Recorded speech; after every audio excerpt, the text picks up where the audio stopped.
এবারে আমাদের solar incubator থেকে কতগুলো কোয়েল পাখির বাচ্চা পেলাম, বিদ্যুৎ ছাড়াই এগুলোকে আমরা কিভাবে ব্রুডিং করলাম এবং ব্রুডিং এ এগুলোকে আমরা কি খাবার খাওয়াইতেছি। এছাড়াও এর আগের বার আমরা যে বাচ্চাগুলো ফুটাইছিলাম ওগুলোর বয়স আজকে 21 দিন। 21 দিন বয়স থেকে ওদেরকে আমরা কি খাবার দিচ্ছি, কেনই বা 21 দিন বয়স থেকে ওদের খাবারটা আমরা পরিবর্তন করে দিলাম, সবকিছুই জানাবো ইনশাল্লাহ আজকের ভিডিওতে। আসসালামু আলাইকুম, আশা করি সবাই ভালো আছেন।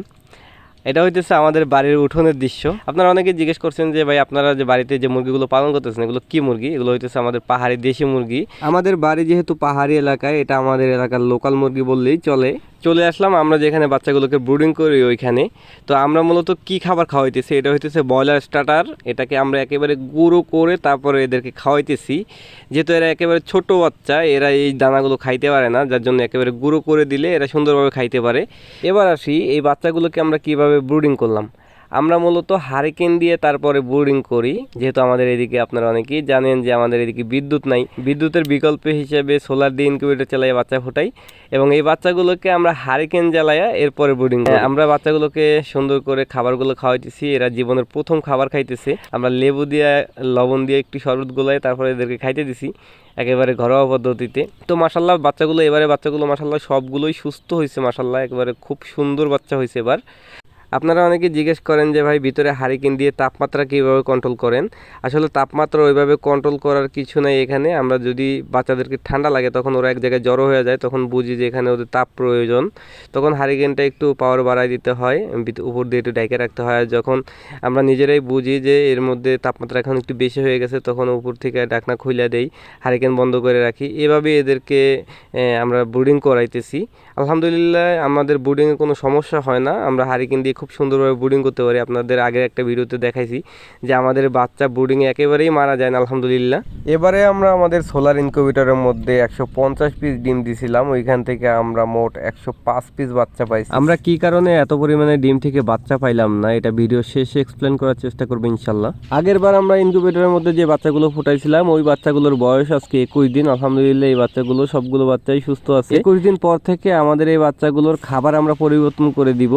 0 থেকে 20 দিন পর্যন্ত আমরা এদেরকে খাওয়াইছি ব্রয়লার স্টার্টার ফিড। আজকে থেকে এদেরকে আমরা খাওয়াবো সোনালী স্টার্টার। আমরা যেহেতু এদেরকে ডিমের জন্য রাইখা দিব, কিছু পুরুষ পাখি হইলে ওগুলোকে আমরা সেল করব।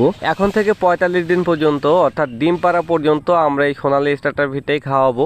এর আগে আমাদের পাখিগুলোকে ব্রয়লার স্টার্টার খাওয়াইছি ডিম আসা পর্যন্ত। ডিমে আসার পর থেকে আমার লেয়ার অন খাওয়াইছি, তখন একটু সমস্যা হয়, অনেক পাখি ডিম আটকে মারা যায়। তো এবার আমরা 20 দিন পর থেকেই সোনালী স্টার্টার খাওয়াইতেছি, ডিম আসা পর্যন্ত এটাই খাওয়াবো। দেখবো ইনশাল্লাহ এবার আমাদের রেজাল্টটা কেমন আসে, আপনাদের কাছেও শেয়ার করবো ইনশাল্লাহ। এবার আসি আমাদের ইনকিউবেটরের কাছে। কেন আমি এতগুলো ডিম থেকে বাচ্চা পাই না, এতগুলো ডিম আমাদের নষ্ট হয়ে যায়, এই পুরো বিষয়টা আপনাদেরকে সাথে নিয়ে একটু সলভ করার চেষ্টা করব, খুঁজে বের করার চেষ্টা করব। আপনারা আমাকে একটু হেল্প করবেন, কমেন্ট করে আমাকে একটু পরামর্শ দিয়ে যাবেন। আমাদের ইনকিউবেটরের মধ্যে আমি একটা বিষয় খেয়াল করছি, যে বাচ্চাগুলো ডিমের মধ্যে আটকা পড়ে ওই বাচ্চাগুলো প্রতিবন্ধী হয়ে যাইতেছে।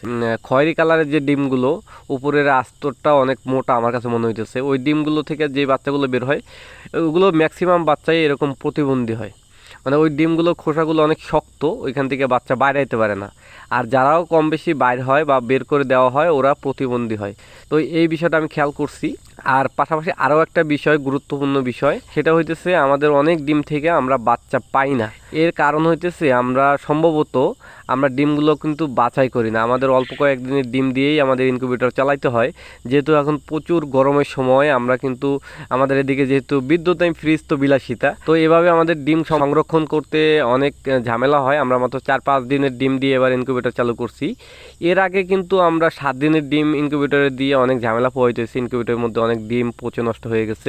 সবকিছু মিলাইয়া আমাদের এবারে যে সমস্যাটা হয়েছে সেটা হইতেছে আমরা অনেকগুলো ডিম থেকে বাচ্চা পাই নাই, কিন্তু এখানে প্রায় সবগুলো ডিমের মধ্যেই বাচ্চা ছিল এর আগের তুলনায়। অর্থাৎ আমরা যে এর আগেও যে 3বার ডিম থেকে বাচ্চা ফুটাইছি আমাদের এই সোলার ইনকিউবেটরে, এই সময়ে যে বাচ্চা ফুটাইছি তার থেকে হিসাবে আমরা এবার অনেক বেশি বাচ্চা পাইছি আলহামদুলিল্লাহ।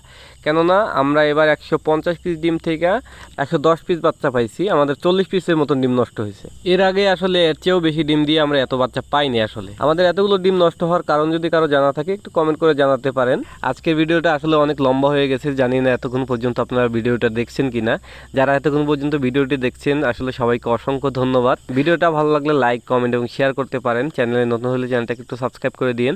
ইনশাআল্লাহ দেখা হচ্ছে আমাদের পরবর্তী ভিডিওতে। সেই পর্যন্ত সবাই ভালো থাকেন, সুস্থ থাকেন। আসসালামু আলাইকুম, আল্লাহ হাফেজ।